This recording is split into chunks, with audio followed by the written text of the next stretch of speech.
Hello, it's Jim Hutchins for the Jerusalem Connection Truth Report for this week. We're continuing in our flyover, and that's exactly what it is, of Romans 9 through 11.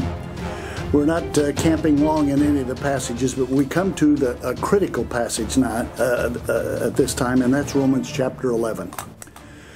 The 10th chapter ends with a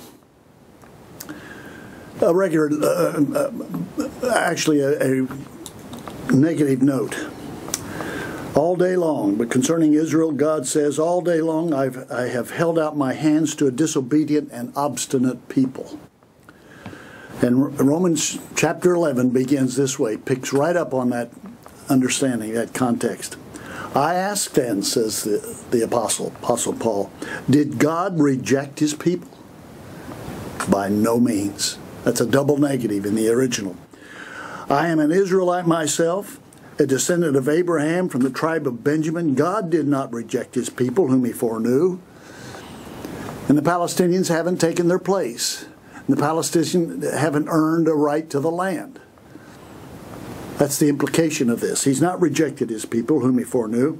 Don't you know what the scripture says in the passage about Elijah?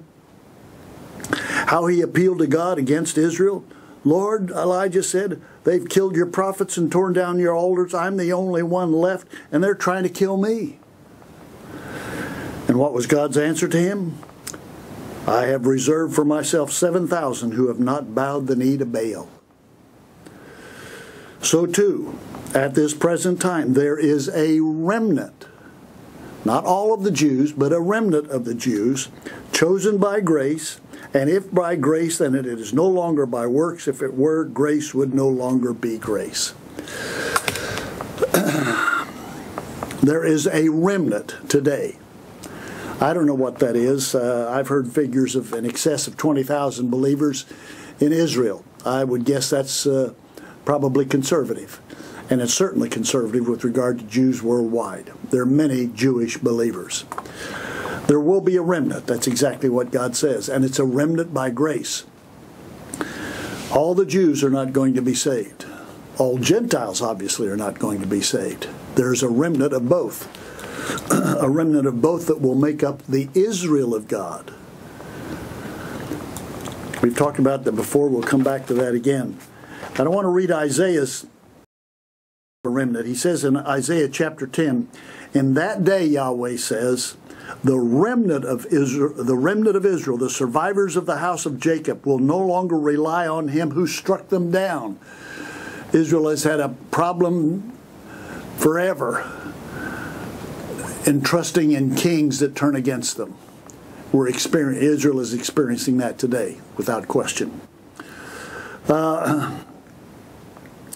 You'll no longer rely on them who struck them down, but you will rely on Yahweh, the Holy One of Israel.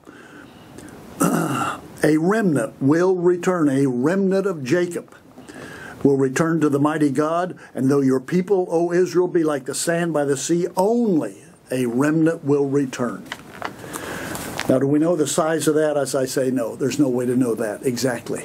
But I think we have an indication of it from Amos chapter 3 and verse 12, where he says, Yahweh says this, as a shepherd saves from the lion's mouth 2 leg bones and a piece of an ear. 2 leg bones and a piece of an ear. So will the Israelites be saved. Now, 2 leg bones and a piece of an ear is not much of a total lamb, a total sheep. But I think it's an indication of what God is going to do. There will be a remnant. And as Paul says,